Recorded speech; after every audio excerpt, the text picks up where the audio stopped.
전국에 계신 에듀윌 수험생 여러분들 또 왔습니다. 한국사를 맛있게 만들어주는 은쌤이 또 왔습니다. 자, 오늘은 저와 함께 한국사 능력검증시험 개념 강좌 12강을 한번 들어가 보도록 하겠습니다. 이번 단원 같은 경우는 고려의 경제활동과 그 다음에 일반적인 사회생활 모습을 한번 보겠습니다.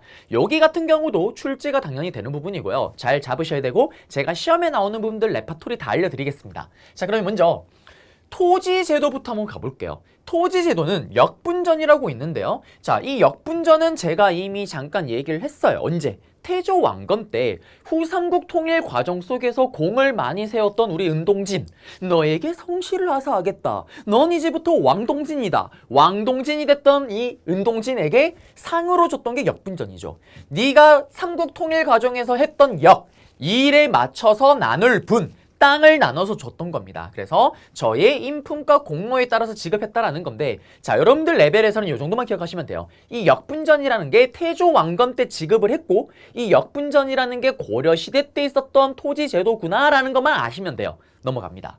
그 다음에 중요한 게 전시가예요. 전시가. 자, 사실은 여기 부분이 시험에 나오게 되면 어떻게 나오냐면, 기본이든 심화든 가장 클래식한 경제 패턴 레파토리가 제가 좀 이따가 판소로 잡아 드릴 거예요. 판소로 봤을 때 전시가라는 거 던져놔요. 설명 다 줍니다. 다음과 같은 토지 제도가 있었던 나라의 경제 상황으로 옳은 것을 했을 때 여러분들이 또 다른 고려시대의 경제 특징을 찾으면 정답이에요. 찾으면 정답입니다. 그러면 이 전시가는 여러분들이 기본적으로 고려시대에 있었던 토지 제도구나라는 걸 아셔야 돼요. 그 다음에 또 디테일하게 여러분들은 심화잖아요. 심화에서는 전시가가 시기마다 조금씩 변화가 있습니다. 그래서 여러분들이 그 변화에 따라서 어떤 일이 있었는지 좀 봐야 돼요. 그러면 먼저 판서로 한번 잡아볼게요. 자, 여기 먼저 가시게 되면 첫 번째입니다. 가장 중요한 건데, 고려시대 때 전시가라는 토지제도가 있었다라는 걸 좀 아셔야 됩니다. 이미 토지제도라고 하면 이미 우리가 한번 배웠어요. 기억나세요? 신라시대 때 녹읍, 관료전, 식읍 이런 걸 배웠잖아요. 그게 고려시대 때는 전시가예요. 그러면 전시가가 도대체 뭐냐? 두 가지 단어가 합쳐진 합성어예요. 전시가는 전지와 시지를 어떻게? 관직과 각각 신하들의 관직에 맞춰서 지급을 한다라는 거예요. 그러면 전지와 시지가 뭔지를 아셔야 되는데 이겁니다. 은동진에게 또 상을 주는 거예요. 고려의 신하니까. 또는 고려를 위해서 일을 하고 있으니까 월급을 받아야 될 거 아니에요. 그 월급을 전시가로 지급하는 건데 강남구를 전시가로 지급하는 거예요. 그러면 강남구를 전시가로 지급받은 은동진은 전지와 시지를 내 관직에 맞춰서 강남에서 거두는 거예요. 그럼 전지가 뭐냐? 우리 앞에서 봤잖아요. 농사를 지은 농민들은 당연히 농사 지은 일부분을 국가에 갖다 바쳐야 돼요. 맞죠? 그거를 이 전시가로 지급받은 은동진에게 갖다 바치는 거예요. 또는 은동진이가 전지, 나무 땔감이랑 그 다음에 여기 땅에서 밭전, 땅에서 나는 세금을 거둘 수 있는 수조지. 여러분 또 어려워하시려나? 좀 지우고 수조권이라고 얘기를 할게요. 조세를 수취할 수 있는 권리인 수조권을 제가 행사하는 겁니다. 자, 전시가로 선생님이 강남을 지급받았어요. 강남구를. 그러면 강남구에 있는 농민들이 국가에 갖다 바칠 세금을 제가 조세를 수취할 수 있는 권리를 가지고 제가 걷어서 제가 월급으로 쓰는 거. 예전에 노급이랑 관료전이랑 똑같잖아요. 다만 노동력을 내 맘대로 부릴 수는 없습니다. 그 다음에 시지는 뭐냐면 이거예요. 시지가 제가 전시가로 강남구를 지급받았어요. 그러면 강남구 안에 만약에 산이 있다. 그러면 그 산에 가서 그 산에 있는 나무 땔감을 얻을 수 있는 게 시지예요. 그래서 우리 앞에 강의 때 만적의 난 때 보시게 되면 노비들의 아침 코스가 뭐라 그랬어요? 아침에 1일 코스가. 일단 아침이 되면 모든 노비들이 산으로 모입니다. 자기 주인을 위한 나무 땔감을 캐기 위해서. 그래서 그때 만적이 우리 한번 모가지를 따고 한번 반란이 일어나자. 들고 일어나자 라고 했던 겁니다. 그래서 전시가라는 게 여러분들이 기본적으로 고려시대에 있었던 토지제도구나 라는 거, 그리고 전지와 시지를 지급했구나. 시험에는 이렇게 나와요. 사료를 줍니다. 사료를. 전지와 시지를 샤랑샤랑 꿀랑꿍. 다음 같은 토지제도를 지급했던 시기에 볼 수 있는 경제상황, 고려시대 경제상황을 찾으면 정답이 되는 거예요. 그러면 이 전시가는 언제 시작을 했냐? 광종이 죽고 나서 누구? 경종. 경종이 아파서 일찍 죽잖아요. 근데 죽기 전에 했던 이 엄청난 업적이 바로 전시가입니다. 그래서 경종 때 처음 전시가를 시작했다 그래서 처음 처음하고 정했다라는 시정 전시가입니다. 그러면 이 시정 전시가의 특징은 뭐냐? 좀 애매한 게 있어요. 관직대로 주는 건 당연한데 인품이 반영이 되는 거예요. 인품이. 얼마나 두루뭉실해요. 여러분들이 제가 인품이 좋은지 안 좋은지 어떻게 알아요? 아무도 모릅니다. 맞죠? 지금 절 촬영하고 있는 PD도 제 인품 몰라요. 왜? 내가 인품을 보여준 적이 없거든요. 엄청 주관적인 거죠. 그리고 또 신하들에게 어떤 신하들에게 주냐? 당연히 현직, 지금 일하는 신하들한테 줘야 됩니다. 그 다음에 전직, 은퇴를 해도 마치 공무원들 연금 나오는 것처럼 전직, 현직에게 다 관리들에게 지급됐던 게 시정 전시가예요. 그러다가 시간이 흘러 이 전시가를 개정합니다. 그래서 이거를 개정전시가라고 얘기를 해요. 이때 왕은 목종입니다. 목종. 개정전시가인데 여기 내용은 하나만 아시면 돼요. 뭐냐면 차이가 뭐냐면 이거예요. 요거. 인품이 자꾸 문제가 되는 거예요. 아, 너무 주관적이잖아요. 그래서 인품을 빼고 나머진 그대로 적용이 됩니다. 관직에 맞춰서 전시가를 지급하는 거고 현재 일하는 사람, 은퇴했는 사람, 전직에게 다 지급을 했던 거예요. 그러다가 이제 마지막 딱딱할 경. 마지막으로 정하는 전시가가 있습니다. 경정정시가라고 얘기를 해요. 이거는 문종 때입니다. 문종 때. 그래서 이 문종 때 경정정시가의 특징은 뭐냐면은 자꾸 이제 전시가를 지급하려니까 은퇴하는 애들까지 챙겨주려니까 너무 부담이 되는 거예요. 그래서 마지막 단계에서는 이거. 전직.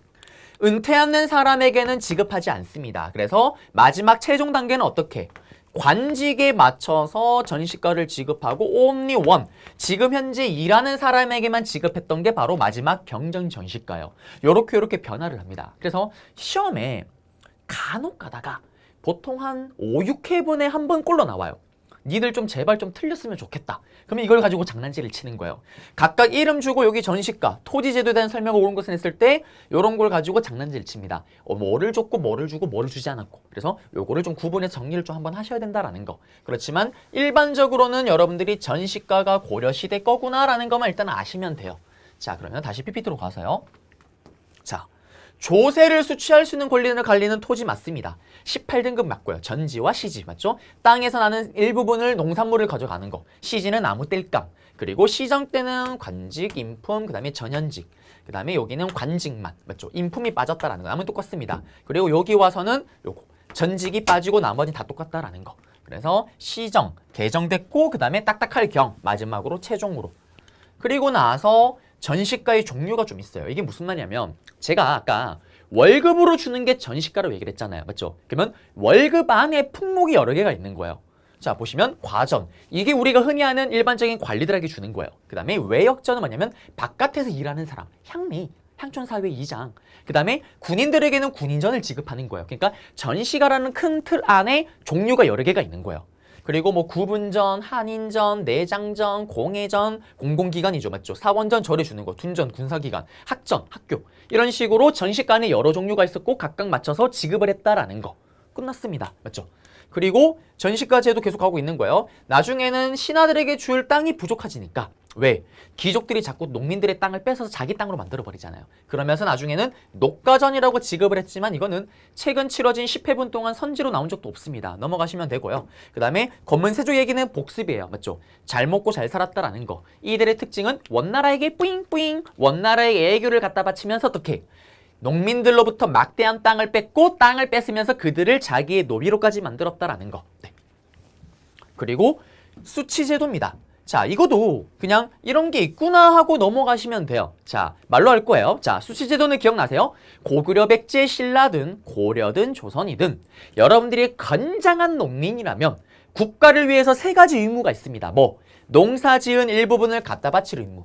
두 번째가 특산품을 갖다 바칠 의무. 세 번째가 16세에서 60세 미만의 건장한 남자라면 후하 군사훈련에 동원되거나 국가가 궁궐을 짓거나 도로를 건설한대요. 그러면 국가공사에 동원될 의무가 있다라는 거. 맞죠? 그래서 요거 이렇게 세 가지 의무가 있다라는 거고 좀 디테일하게 들어가면 땅에서 거두는 세금을 거둘 때 양한 호적을 작성해서 거두는 거고요. 무작정 거두진 않을 거 아니에요. 그리고 논밭의 비옥도에 따라서 뭐 3개 등급으로 나누고요. 생산한 거의 10분의 1을 거두는 거고 그 다음에 민전이 있고 국공유지가 있고 이게 있는데 이게 어떤 거냐면 자, 요것도 말라고 넘어갈 거예요. 시험에 나오지 않기 때문에 그냥 흐름을 잡아주는 거예요. 자, 큰 틀에서 보면 땅은 두 가지 종류가 있어요. 두 가지가 뭐냐면 하나는 국가 소유의 땅.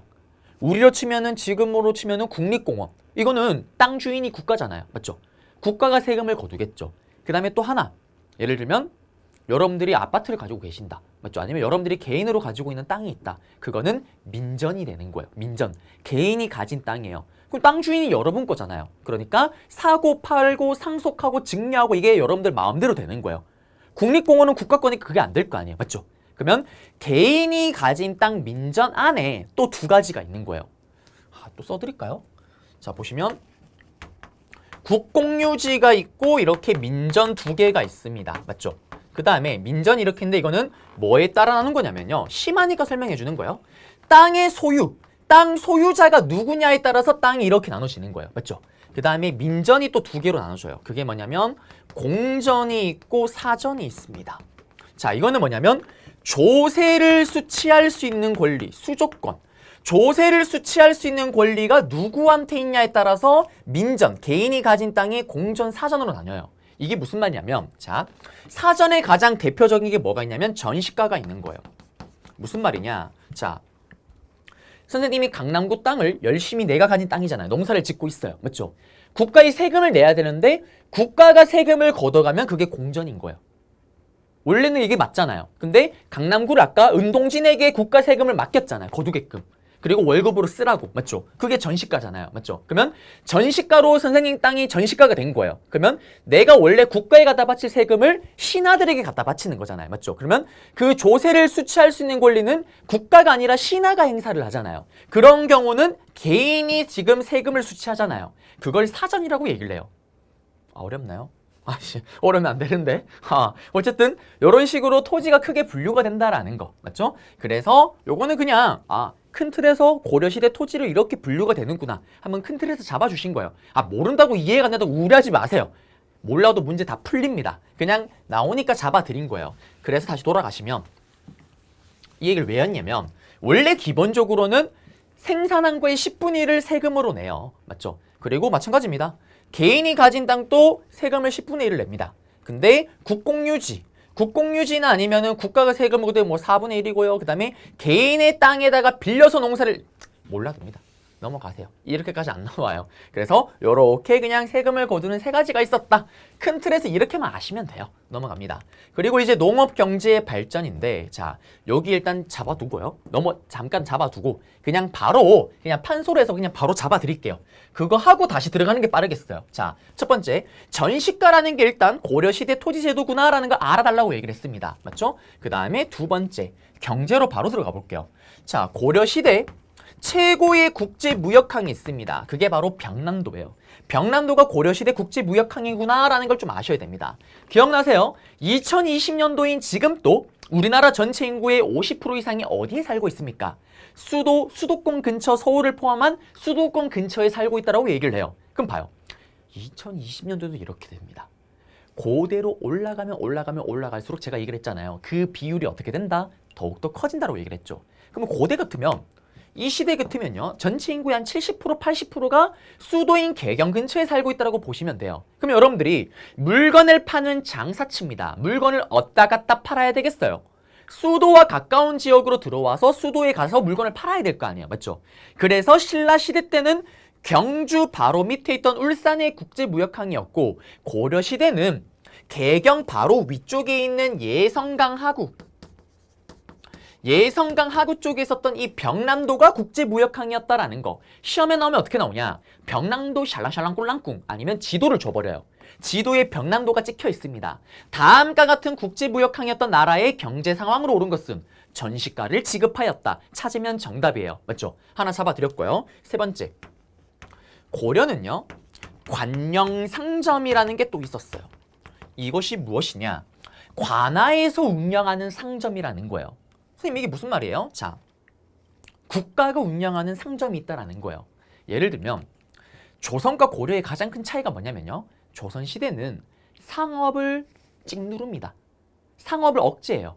그리고 농민이랑 상인이 둘이 있어요. 그러면 같은 계층이잖아요. 근데도 조선시대 때는 농민을 더 우대하고 상인을 더 천대합니다. 왜 그러냐? 조선은 무슨 사회예요, 여러분들? 성리학의 사회잖아요. 성리학 사회에 맞춰봤을 때 상인은 구라, 거짓말을 항상 깔고 들어가는 거예요. 무슨 말입니까? 여러분들이 시장을 가면은 제일 많이 하는 멘트가 있잖아요. 어머 사장님 좀 깎아주세요. 콩나물 좀 더 주세요. 아니 이거 돈 좀 한 500원만 빼줘요. 그러면 항상 사장님들이 또 하는 멘트가 있죠. 뭐? 에이 사장님 우리 남는 거 없어요. 우리 이거 빚지고 팔아요. 안 돼요 안 돼요 안 돼요 라는 멘트를 정말 귀에 딸도록 들었을 거예요. 맞죠? 제가 장사를 조금 해봐서 알아요. 제가 장담하건대 전 이거 하나 확실하게 말할 수 있어요. 세상에 어느 장사치가요 빚을 지고 파는 장사치 데리고 와봐요. 있을 리가 없습니다. 제가 장사를 해봐서 알아요. 빚을 지고 판다? 안 팔면 안 팔았지. 버리면 벌었지. 빚을 지고 파는 사람은 없습니다. 항상 거짓말을 깔고 들어가는 거예요. 남는 거 없어요. 저 뭐 먹고 살아요. 뭐 먹고 살기는요. 물건 팔아서 살는 거죠. 맞죠? 돌아가서. 조선시대 때 성리학 사회이기 때문에 그런 거짓말을 하는 상인들 용납이 안 됩니다. 천대를 하는 거예요. 그래서 상업이 잘 발달하지를 못합니다. 그런데 문제는 고려시대는 어때요? 불교 몰빵이잖아요. 필요 없어요. 그딴 거. 돈이 된다? 국가가 그냥 장사하는 거예요. 지금으로 치면은 지금 현재 대통령이 문재인 대통령 또는 그 전에 뭐 박근혜 대통령, 이명박 대통령이 돈이 된다고 그럴 리가 없겠지만 청와대 앞에다가 제인주점 술집을 차린 거예요. 또는 근해 문고 박근혜 대통령이 서점을 차린 거예요. 또는 명박찹집 이명박 대통령이 찻집을 차린 거예요. 문재인 대통령이 술집을 차리고 이게 말이 돼요? 지금 같으면 어떻게 될까요? 탄핵까지는 아니더라도 국민청원에 올라가거나 아니면 막 시위할 거예요. 술집 문 닫아라. 문고 문 닫아라. 맞죠? 그게 이때 벌어집니다. 국가에서 그냥 술집, 찻집, 다점, 다가 다 차리는 거예요. 그래서 떼돈을 벌었던 게 바로 이 시기다라는 거. 그 다음에 네 번째입니다. 네 번째는 또 뭐냐? 이때 또 화폐를 신나게 만듭니다. 요게 또 시험에 걸려요. 자, 우리나라 최초의 화폐가 건원중보라는 화폐입니다. 맞죠? 요 화폐가요. 누가 만드냐면 최승로의 시무 28조 건의를 받아들였던 성종 때 만들어져요. 그리고 나서 숙종이라는 왕 때 와서 수많은 화폐가 만들어집니다. 이때 주전도감이라 그래서 아예 화폐를 만드는 기구가 만들어져요. 그리고 신나게 화폐를 찍어내는데 어떤 화폐를 찍냐? 사만에 있는 돈이다. 사만통보. 그 다음에 해동, 바다 동쪽에 있는 돈이다. 뭐 해동통보 이런 것들을 만들고요. 가장 중요한 게 뭐냐면 활구라는 걸 만들었다라는 거. 활구는 제가 조금 이따가 사진을 보여드릴 거예요. 이렇게 생겼습니다. 마치 무슨 똥처럼 생겼어요. 근데 제가 말하는 게 아니라 당시 기록에 보면 정말 믿을 수가 없지만 이 똥처럼 생긴 이 활구가요. 우리나라를 본따 만들었다라고 되어 있습니다. 그래요. 우리나라 한반도를 느끼세요. 무슨 똥처럼 생겼지만. 요게 지금으로 치면 고액화폐예요. 고액화폐. 그래서 시험에 나오면 어떻게 나오냐. 이 화폐 이름 다 줘버려요. 다 주거나 또는 이 활구 사진을 줍니다. 그래놓고 다음과 같은 화폐가 유통되었던 제작되었던 나라의 경제 상황으로 옳은 것을 했을 때 1번, 2번, 3번 중에 하나 찾으면 정답이 되겠죠. 그리고 이 화폐 같은 경우는 고려시대 화폐잖아요. 나중에 조선시대 경제 부분이 들어갈 때 이 화폐들이 오답 선지로 들어가겠죠. 조선시대 갔을 때는 걸러내야 됩니다. 이거도 마찬가지고요. 자, 그리고 다섯 번째. 자, 고려는 또 어떤 특징이냐면 수공업이 성행을 하는데요. 바로 사원 수공업과 소수공업이 성행했다라는 거. 이것도 특징이 됩니다. 왜 그러냐면 사원이 뭐냐면 절이에요. 절. 자, 고려는 무슨 종교 몰빵이에요? 불교 몰빵입니다. 불교 몰빵. 맞죠? 모든 사람들이 어떻게 주말이 되면은 절로 가는 거예요. 그래서 절에 있는 스님이 반장남 삼아서 정말 거지 같은 집신을 하나 만들어 봤어요. 근데 웬열? 매대에 올렸더니 바로 품절입니다. 뭐지? 이런 거지 같은 게 팔리네? 또 만들어 봤어요. 또 팔려. 그래서 작정하고 제대로 만듭니다. 노비까지 데려다가 제대로 만들어요. 사원 수공업이 성행합니다. 고려는 절, 불교의 사회잖아요. 근데 조선은 아니죠. 그러니 고려시대의 특징이 되는 거예요. 그 다음에 소, 기억나세요? 특수행정구역, 향부곡소. 소는 가장 대표적으로 고려시대 때 무슨 소가 있었다? 우리 자기, 알라뷰, 알라뷰, 알라뷰, 우리 자기, 그 자기가 아니라 자기 소는 도자기를 만드는 특수행정구역. 그 다음에 망소이가 반란을 일으켰던 공주 명악소, 제가 좋아하는 숯을 만드는 곳. 요 소는 뭔지는 모르지만 여기로 지정된 곳은 특산품 뭔가를 만들어내야 되는 거잖아요. 그래서 소수공업이 성행이겠죠. 여기서 뭔가를 만드니까. 그럼 이게 왜 고려의 특징이냐? 여기가 반란이 많이 일어났잖아요. 그래서 조선시대 때 와서는 여기를 아예 폐지시켜버려요. 소라는 행정구역을 없애버립니다. 그러니 이게 고려만의 특징이 되는 거예요. 찾으면 정답이 될 수가 있겠죠.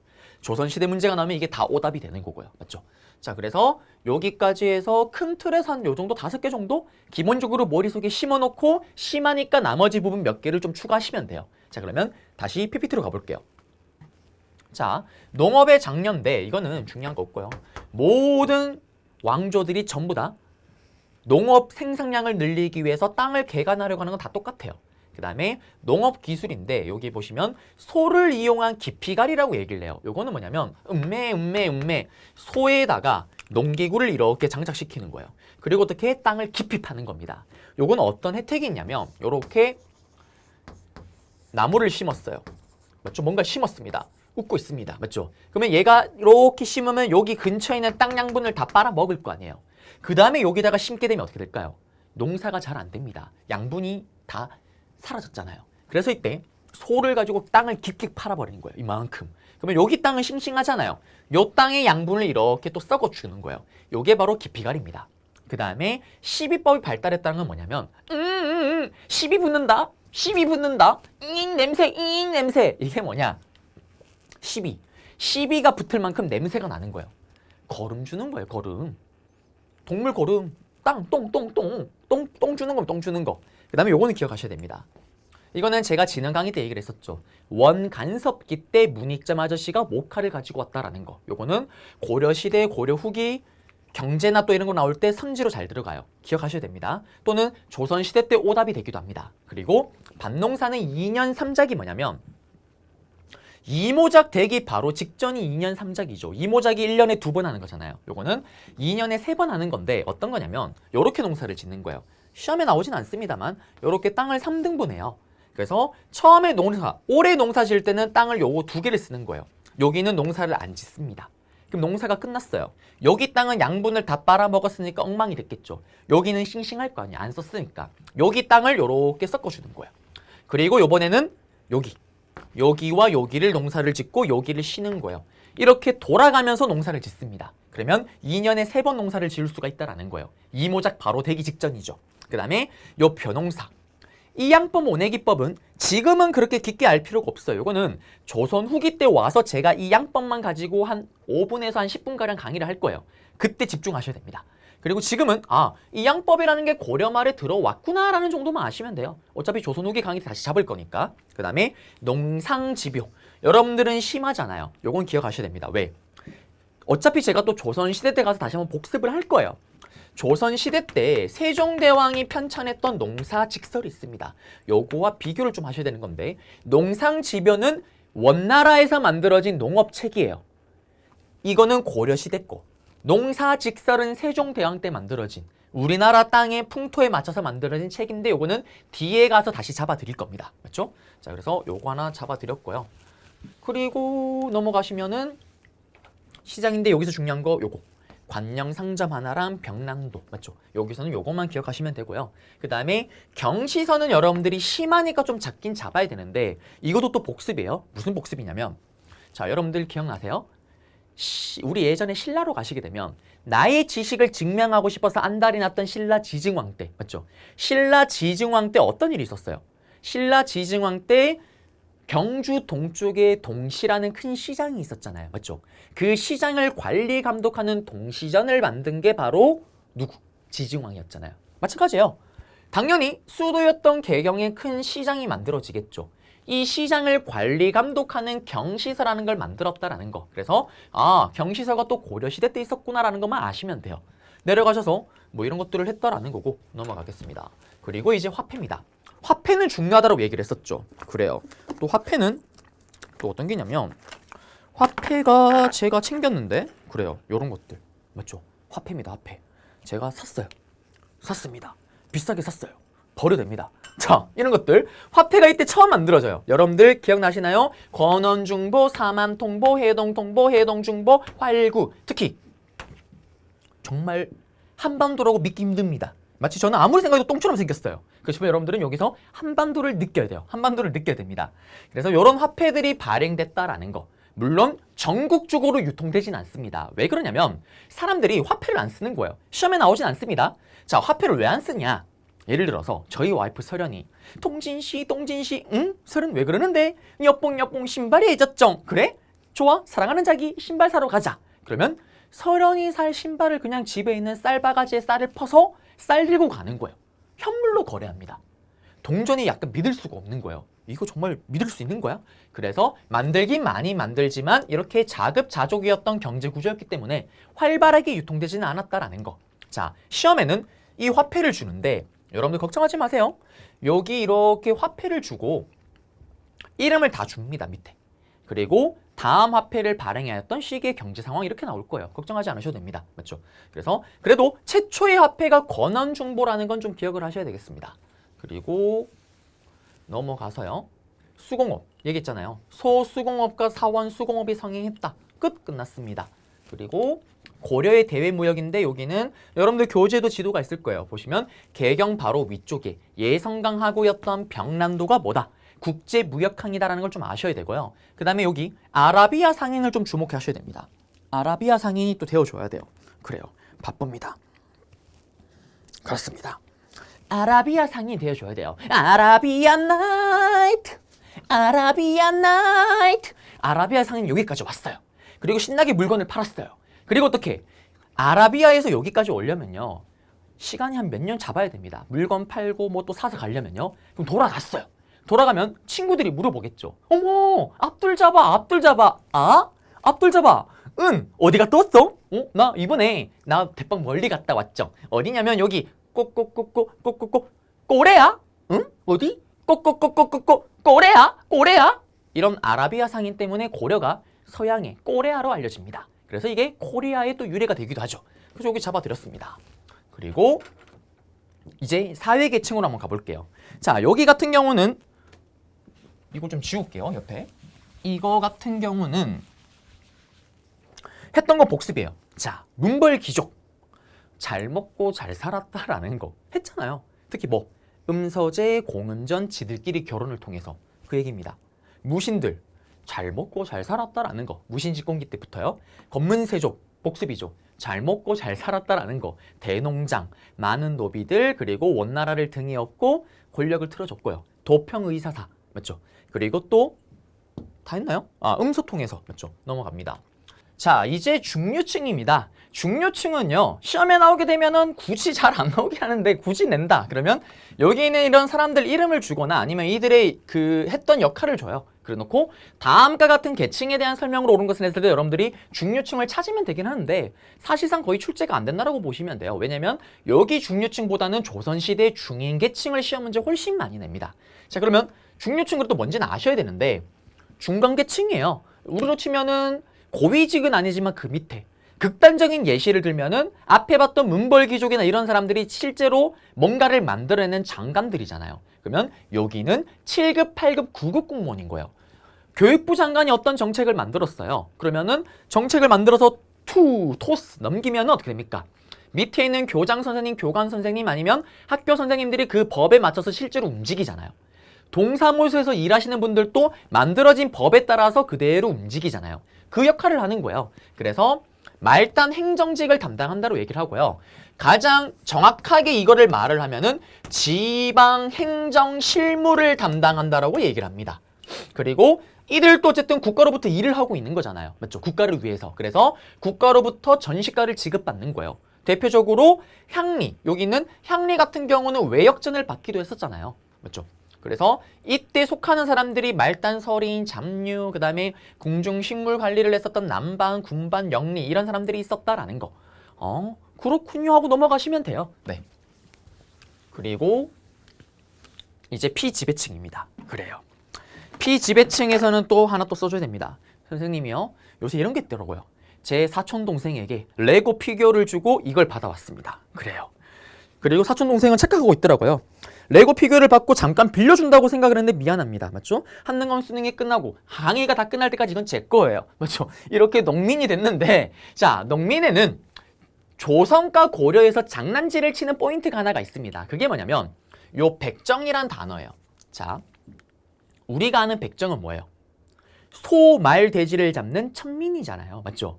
그거는 조선시대입니다. 고려시대 때 백정은 뭐냐면 흰백, 머리가 하얀 아이들. 여러분들 같은 사람들. 맞죠? 여러분들 비하하는 게 아니고 여러분들이 역사 쪽에서는 지금 머리가 하얗잖아요. 맞죠? 그래서 지금 제 수업을 듣고 있는 거잖아요. 그럼 어떻게 되냐? 제가 이렇게 그리는 대로 그려지는 거예요. 맞죠? 제가 오개념을 막 얘기를 해도 어머나 그런가 봐요 라고 들어갑니다. 흡수를 그대로 하는 거예요. 이때 고려시대 때는 백정, 머리가 하얀 아이들, 머릿속이. 이런 사람들을 순수한 농민으로 불렀다라는 거. 요걸 가지고 차이를 또 어렵게 내면은 장난질을 친다라는 거. 조선시대 때는 백정이 우리가 아는 그 백정, 소말돼지를 잡는 천민이라면 고려시대 때는 양민계층이었다라는 거. 그 다음에 상인 수공업자. 그리고 요걸 또 계속 강조를 하죠. 헷갈리면 안 되는 게 향부곡소에 사는 민들은 신분상으로는 농민과 똑같아요. 일반 양민입니다. 그렇지만 거기 사는 사람은 하는 일이 좀 더 많을 뿐이라고 얘기를 했어요. 지금으로 치면 강남군, 강남현인데 강남소, 강남향, 강남부곡인 거예요. 그러면 강남향, 강남부곡, 강남소에 사는 사람은 기본적으로 농민인, 상인, 수공업자가 해야 되는 세 가지 의무 앞에서 봤잖아요. 그거 외에 뭔가를 더 해야 됩니다. 그래서 예전 강의 때도 얘기를 했지만 이들은 세금 부담이 더 많은 거예요. 한마디로 더 찰집니다. 그래서 반란이 많이 일어났잖아요. 대표적으로 향과 부곡에 사는 사람들은 국가가 시키는 땅을 더 경작해야 되고 소에 사는 사람은 뭔지는 모르지만 뭔가 물건을 더 만들어내야 됩니다. 수공업품을요. 그래서 반란이 많이 일어났다라는 거. 대표적으로 공주명학소의 망이 망소의 난이 대표적입니다. 그러니 누가 여기 살고 싶겠어요? 저라도 안 살고 싶겠다. 그래서 여기는 국가 정책 차원에서 거주 이전의 자유가 없습니다. 거주 이전의 자유가 없어요. 그리고 이걸 또 어떻게 활용을 하냐? 예를 들어서 여기에서 반란이 일어났대요. 그러면 어떻게?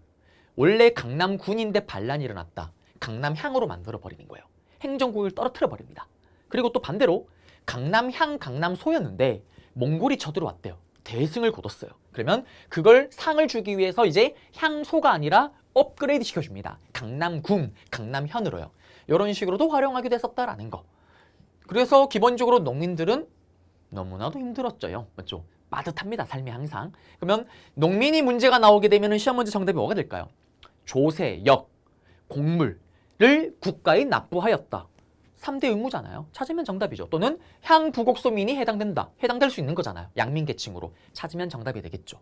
그리고 천민입니다. 자, 천민은 노비예요. 노비. 노비로 생각하시면 돼요. 자, 노비도 제가 뒤에 가서 조선시대 가서 좀 더 깊게 잡아드리긴 할 건데 여기서 일단 노비라고 얘기를 하면요. 노비는 크게 두 종류가 있습니다. 무슨 노비가 있냐면 첫 번째는 사노비가 있어요. 하나는 공노비가 있습니다. 공노비는 그럼 뭐냐? 공공기관의 노비예요. 노비의 주인이 누구냐면 국가입니다. 국가. 국가 소속의 노비. 대부분 공무원이 되겠죠. 저는 사노비예요. 사노비. 저희 노비, 은동진 노비의 주인은 누굴까요? 개인사, 개인이 노비의 주인인 거예요. 저의 주인은 에드윌 사장입니다. 맞죠? 저는 에드윌의 노비예요. 공식 노비입니다. 지금 너무너무 힘들어요. 여러분들 제가 공치에 강의를 많이 찍다 보니까 약간 하소연을 하는 건데 주 5일입니다. 주 5일 지금 출근해서 강의를 찍고 있어요. 너무 고통스럽습니다. 제가 볼 땐 지금 여기 출근하시는 PD님보다 지금 하루 더 출근하고 있어요. 그래요. 그렇지만 어쨌든 지금 PD님이 비릿한 미소를 짓고 있습니다. 웃지 마세요. 어차피 우리 둘 다 똑같은 에드윌의 노비입니다. 맞죠? 이런 주인이 개인한테 있는 노비를 사노비라고 얘기를 하는 거예요. 근데 중요한 거는 요 노비를 구분할 필요가 있는 게 아니라 지금은 이거예요. 노비는 사람이에요? 사람이 아니에요? 지금은 사람이지만 자, 이때 노비는 사람이 아닙니다. 동물이에요. 맞죠? 사람이 아니니까 사고 파는 게 가능한 거예요. 매매, 상속, 증여가 가능한 게 바로 노비입니다. 시험에 나오면 어떻게 나오냐? 남자는 얼마, 여자는 얼마래요. 다음 계층에 대한 내용으로 옳은 것은 여기 매매, 증여, 상속이 가능하였다. 찾으면 정답이 되겠습니다. 그래서 대부분 천민계층의 거의 90%가 노비라고 보시면 돼요. 그래서 여기 내용 잡아드렸고요. 그리고 여기 지배층, 귀족, 중류층, 그 다음에 양민, 특히 향부곡소민은 천민이 아니에요. 신분상으로는 양민이다라는 거. 그 다음 밑에 천민이 있습니다. 그리고 이제 사회제도로 갈게요. 자, 이거는 뭐냐면 농민을 위해서 만든 제도예요. 민들의 생활을 안정시키기 위해서. 그래서 심하니까 여러분들이 이걸 좀 잡아두셔야 되는데 제위보는 그러면 어떤 거냐면 보. 백성들을 구제하기 위해서 만든 거예요. 지금으로 치면 국가가 은행에 돈을 밀어놓고 이자가 생길 거 아니에요. 그 이자를 가지고 민들을 구제해 주는 거예요. 기금을 마련해서 그걸 만들어 놓고 이자가 생겼을 때 그걸 가지고 빈민을 구제해 주는 게 바로 제위보입니다. 그럼 여러분들은 제위보가 고려시대에 있었던 사회제도구나. 우리로 치면은 복지제도로 보시면 되죠. 그 다음에 의창. 의창은 했습니다. 의료운 창고. 기억나세요? 태조 왕건 때 흑창. 요 흑창이 이름이 바뀐 게 의료원 창고 의창, 바로 성종 때입니다. 이게 원래 고구려 시대도 있었잖아요. 시험에 잘 나온다고 했었던. 내가 바로 고구려의 하늘과 같은 왕이다. 고국 천황 때 있었던 을파소의 건의를 받아들였던 진대법. 진짜 큰맘 먹고 베푸는 거. 여러분들이 농사가 망하면 국가가 쌀을 빌려주고 그 다음에 농사가 잘 될 때 이자를 쳐서 받는 거. 이게 왕건 때는 이름이 흑창으로, 성종 때 와서 의료원 창고인 의창으로 바뀌었다라는 거. 빈민구제제도입니다. 그 다음에 상평창, 요걸 좀 아셔야 됩니다. 또 상평창은 뭐냐면 상업의 평령을 이루는 창고예요. 상평창은 뭐냐면 상업의 평령을 이루는 창고입니다. 저게 무슨 말이냐? 여러분들이 또 그걸 아셔야 돼요. 고구려, 백제, 신라든 고려든 조선이든 일제 식민지든 모든 시대를 통틀어서 그 경제를 이끄는 바로미터가 뭐냐? 경제의 척도가 쌀입니다. 쌀. 이게 무슨 말이냐면 쌀값이 오르면요, 모든 경제가 다 폭등을 합니다. 쉽게 설명하면 밀가루 생각을 해봐요. 밀가루 가격이 오르게 되면 어떻게 됩니까? 밀가루가 오르면 과자, 라면, 빵 가격이 오르잖아요. 이때는 쌀이 그 기준점이에요. 그러면 예를 들어서 올해 슈퍼 흉년이래요. 흉년, 또 이런 흉년이 없대요. 그러면 어떻게 될까요? 쌀이 귀하잖아요. 쌀값이 폭등하겠죠. 농민들의 삶이 너무너무 힘듭니다. 그러면 어떻게? 이때 국가가 가진 쌀을 시중에 갖다 푸는 거예요. 그러면 쌀을 갖다 풀어버리니까 쌀값이 떨어지겠죠. 상업의 평령을 이루는 겁니다. 이 상평창 창고에서 쌀을 꺼내는 거예요. 또 반대로 올해는 슈퍼 풍년이래요. 풍년, 또 이런 풍년이 없습니다. 농사가 너무너무 잘 된 거예요. 그러면 쌀이 너무 흔할 거 아니에요.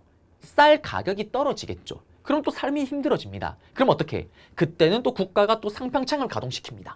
이때는 국가가 시중에 있는 쌀을 돈 주고 사들이는 거예요. 그러면서 가격을 어떻게 평령을 이루게끔 했던 게 바로 상평창이다라는 거. 물가 조절 기간입니다. 개경가, 서경, 그 다음에 12목이 뭐예요? 12군데 중요한 곳이잖아요. 여기다 설치하면서 이렇게 물가를 조절했다라는 거. 그 다음에 의료기관입니다. 여기는 동쪽과 서쪽에 병 환자를 대비하는 동서대비원. 그 다음에 은혜를 베푸는 거, 민들에게 약 주는 거죠. 그 다음에 질병. 지금 우리가 엄청난 코로나로 인해서 고통받고 있잖아요. 맞죠? 그럴 때 고려 같은 경우는 구제도감이 발동하는 거예요. 그 다음에 구급도감. 자, 이 도감은 임시기구라는 의미잖아요. 질병이나 재난 같은 경우는 매일 일어나는 게 아닙니다. 그래서 일어날 때마다 이렇게 구제도감, 구급도감이 설치됐다라는 거. 네, 사회제도 잡아드렸고요. 그리고 풍속과 법률 나오는 거 없습니다. 넘어가시면 돼요. 그리고 향도입니다. 자, 향도는 시험에 단독으로 나옵니다. 잡으셔야 돼요. 자, 그러면 향도가 어떤 조직이냐? 제가 딱 쓰고 있는 거 보면은 이 향도가 어떤 조직인지 바로 알 수가 있습니다. 그래요. 이렇게. 향도가 어떤 조직이냐? 불교 조직인 거예요. 그럼 판소로 한번 가볼게요. 향도. 이 향도가 어떤 물이냐? 불교 향을 피우는 물입니다. 향도는 불교 향을 피우는 물이에요. 불교 동아리로 보시면 돼요. 이 향도는 어떤 조직이냐? 불교 신앙 조직입니다. 불교와 관련된 뭔가를 할 때 향도가 바로 활동에 나서는 거예요. 그러면 고려 초기 때 이 향도가 있던 활동이 뭐가 있었냐면, 먼저 우리 마을에 탑을 만든대요. 또는 사원, 절을 만든대요. 그러면 향을 피우는 물인 이 향도가 발동을 합니다. 불교 동아리 조직이었던 이 향도가 가서 무료로 나의 노동력을 제공해 주는 거예요. 이런 노력을 합니다. 그 다음에 시험에 나오는 건 이겁니다.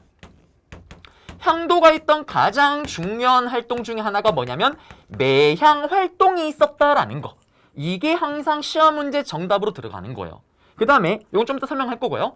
후기로 오게 되면 어떻게 되냐. 후기로 오게 되면 불교 활동만 했던 불교 동아리 향도가 이제 일반적인 활동까지 하는 거예요. 예를 들면 저희 집안에 누가 돌아가셨대요. 그러면 이제 가면 언제 오나 으이요 으이요 얼쳐매고 제사도 지내고 간도 옮겨야 될 거 아니에요. 이때 향도가 가서 도와주는 거예요. 일상생활에서도 어떻게 함께하는 공동체 조직이 됩니다. 이게 나중에 조선시대로 오게 되면 두례로 바뀌게 되는 거예요. 자, 그러면 답답합니다. 자, 그러면 이제 매향 활동이 뭔지를 봐야 되는데 그 전에 시험 문제가 나오게 되면 어떻게 나오냐 이거예요. 이거 설명 다 줘요. 다 주고 다음 자료와 관련된 조직에 대한 내용으로 오는 것은 향도 찾으면 정답이에요. 또는 요거 설명 다 주고 요거 매향 활동만 싹 빼버려요. 다음과 관련된 조직에 대한 활동으로 옳은 것수 매향 활동을 하였다 찾으면 정답이에요.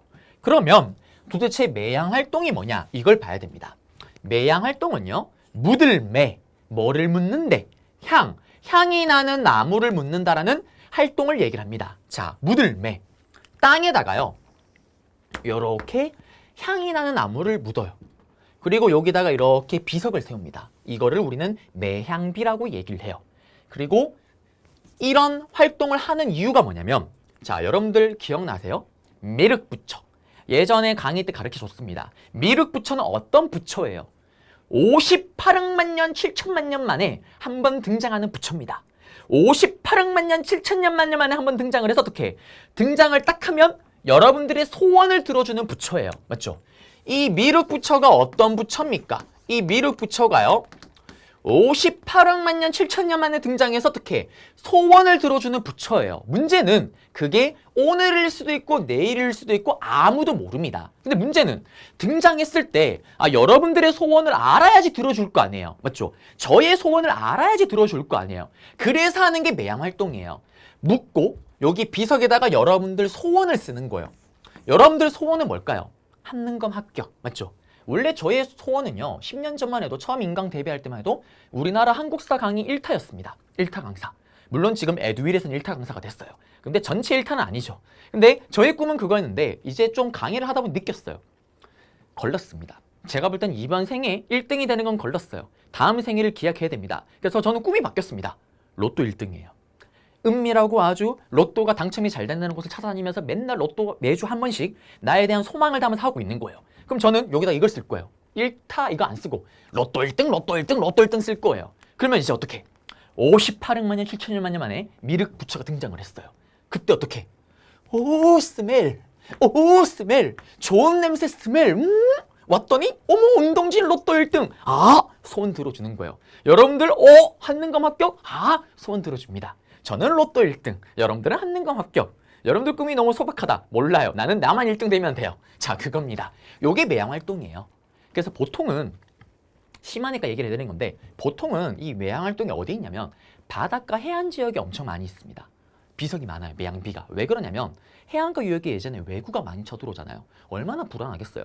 사실 우리가 지금은 물론 휴전 상태이긴 하지만 전쟁의 위협에 막 극심하게 시달리고 이런 건 없잖아요. 이때는 왜구가 언제 쳐들어올지 모릅니다. 그래서 국태민안, 나라가 편안했으면 좋겠어요. 이런 내용을 담은 비석들이 많이 발견됩니다. 자, 그래서 매향활동까지 잡아드렸고요. 다시 PPT로 가시게 되면 자, 매향활동을 하는 불교 신앙 조직입니다. 맞죠? 그리고 내려가시게 되면은 원래는 이거죠. 사원, 석탑, 불상 등을 만들 때 주도적인 역할이에요. 그러다가 나중에는 마을 공동체 의식을 주관하는 농민 조직이 됩니다. 이게 나중에 두례로 바뀌는 거고. 근데 가장 중요한 건 이거라 그랬죠. 매향 활동이 제일 중요하다라고 얘기를 했습니다. 그래서 이걸 기억하셔야 되고요. 그리고 이게 매향비라는 거예요. 시험에는 이 매향비를 같이 주고 아까 방금 제가 얘기했던 설명이 같이 들어가요. 또는 간혹 하면은 매향 설명 다 주고 다음과 관련된 유물 자료 했을 때 이거 찾으면 또 정답이 되긴 한데 그런 경우는 거의 없었고요. 같이 딸려서 같이 들어갑니다. 맞죠? 그리고 여성의 삼가 제도입니다. 요거 하면은 이제 이번 단원 끝이 나는 건데 자, 그래요. 또 그러면 제가 또 고려의 여성이 또 되어줘야 됩니다. 맞죠? 바빠요. 고려의 여성이 되어줘야 되는데 어머나 이게 걸렸네요. 네, 그래요. 고려의 여성이 되어줘야 됩니다. 바빠요. 그래요. 또 고려의 여성이 되어줘야 됩니다. 맞죠?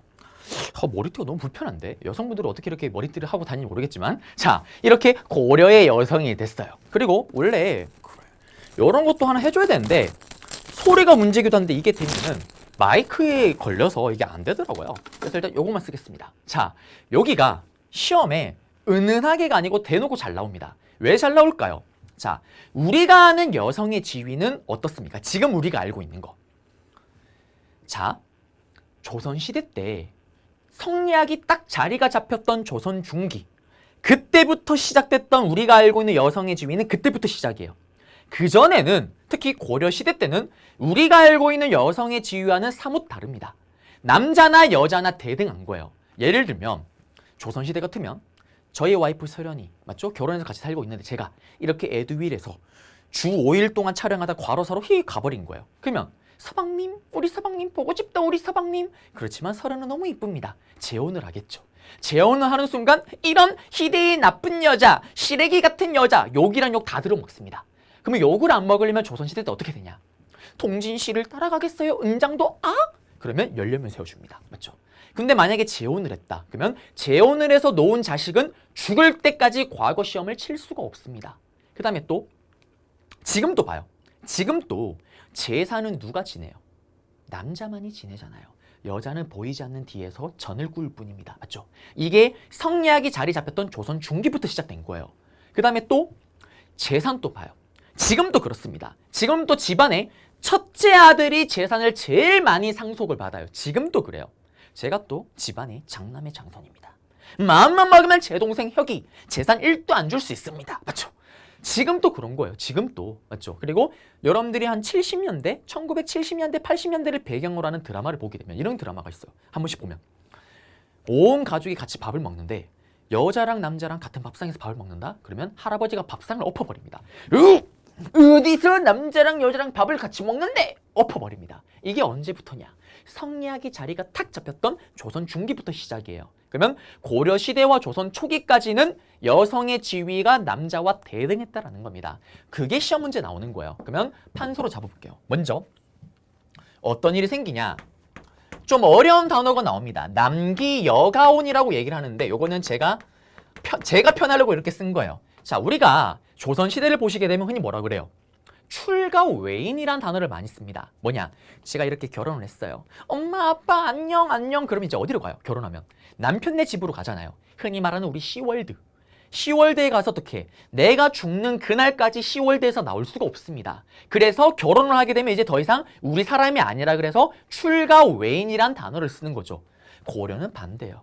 결혼하면 남자가 여자네 집에 가서 살기도 하는 거예요. 이게 시험 문제 정답 선지로 들어가는 거예요. 남자가 처가집에서 생활하기도 하였다. 고려시대 같으면 정답이잖아요. 맞죠? 정답이 될 수가 있는 겁니다. 그 다음에 또 중요한 게 뭐냐면 이때 재산, N빵입니다. N빵. 자녀 균분이에요. 상속은 남자, 여자, 첫째, 둘째 할 것 없이 똑같이 N빵으로 나눕니다. 그러니까 고려시대와 조선시대 가장 큰 차이점은 조선시대 때는 남자 특히 첫째 아들, 장자 몰빵이잖아요. 그러니 제사를 당연히 몰빵 받는 장자가 지내야죠. 근데 여기는 N빵이잖아요. 그럼 어떻게? 제사도 무려 여성이 제사가 가능합니다. 심지어는 자매들이 돌아가면서 자녀들이 돌아가면서 제사를 지내기도 해요.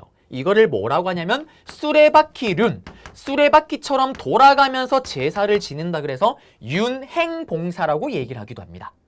자, 그리고 또 호적. 호적에 태어난 순대로 기재를 하는 거예요. 조선시대 같으면 만약에 첫째가 딸이다. 호적에 이름 쓰지 않습니다. 아들이 태어날 때까지 기다리는 거예요. 아들이 태어나면 쓰고 그 다음에 딸을 쓰는 거예요. 그 다음에 또 집의 주인. 이거를 우리는 호주라고 얘기를 합니다.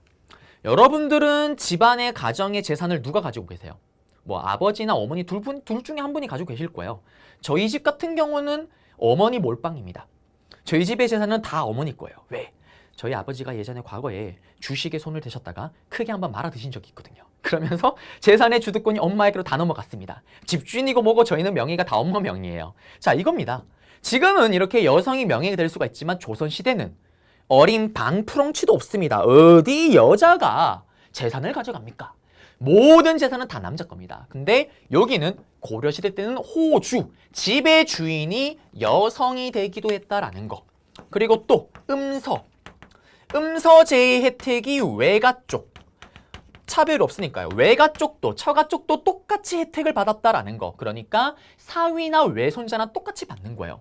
그 다음에 또 동진씨, 나는 동진씨가 얼굴은 좀 꾸졌지만 마음씨는 비단결 같아서 결혼을 했죠요. 서른이 이렇게 얘기합니다. 근데 또 서련이 동진씨 근데 마음씨가 비단결인 줄 알았는데 알고 봤더니 마음씨도 더럽네요. 얼굴만큼 더럽네요. 못 살겠어요. 이혼을 해버립니다. 그리고 어떻게 재혼을 했어요. 조선시대 같으면 욕한다 그랬잖아요. 근데 어떻게 여기는 차별이 없습니다.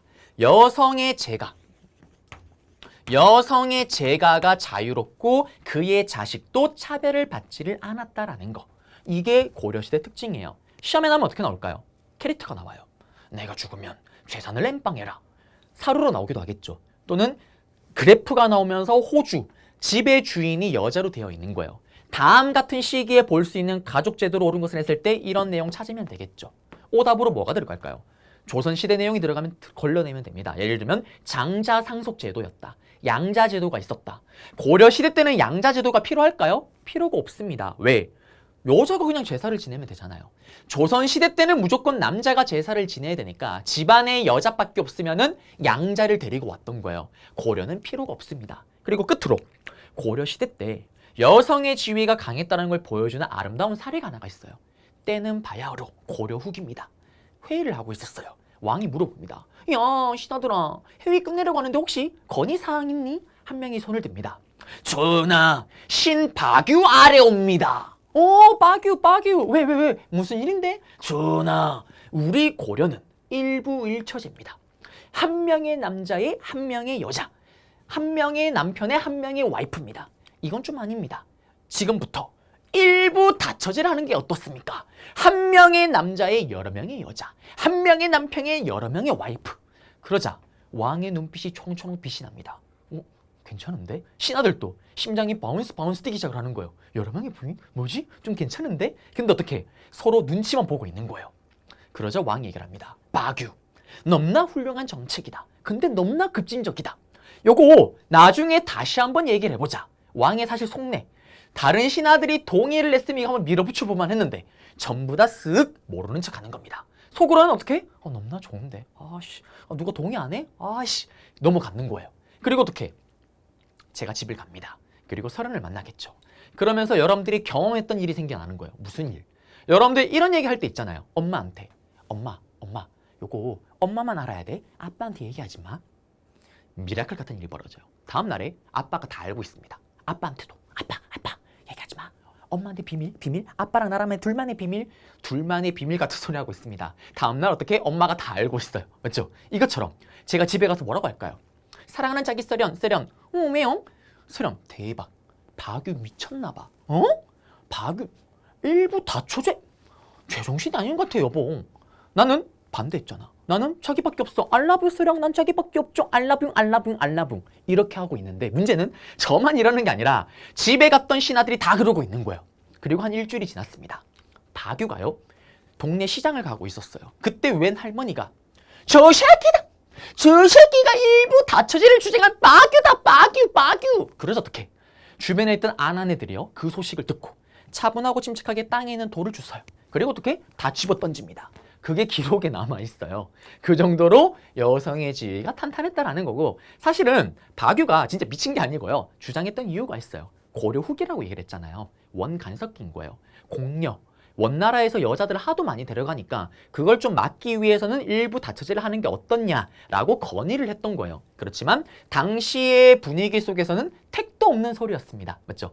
그래서 여기도 나오는 레파토리 패턴 다 알려드렸어요. 여기는 요렇게 가지고 단독으로 나옵니다. 그러면 PPT로 가셔서 중요한 거 별표 쳐드리고 끝내드릴게요. 자, 보시게 되면 자녀 균분상속 엠빵, 그리고 아들이 없을 때는 딸이 제사를 지내줘. 그리고 차별 없고요. 호적에 태어난 순서대로 심지어는 남자가 여자네 집에서 살기도 합니다. 그리고 음수 혜택 당연히 외손자에게도 여성 자유롭게 재혼 가능합니다. 거기서 태어난 자식 아무런 차별이 없다라는 거. 네. 그래서 여성의 삼가제도 다 잡아드렸고요. 저는 그러면 이제 또 다음 강좌, 네, 여기 다음 강좌에서 여러분들을 또 찾아뵙도록 하겠습니다. 여러분들 고생하셨습니다.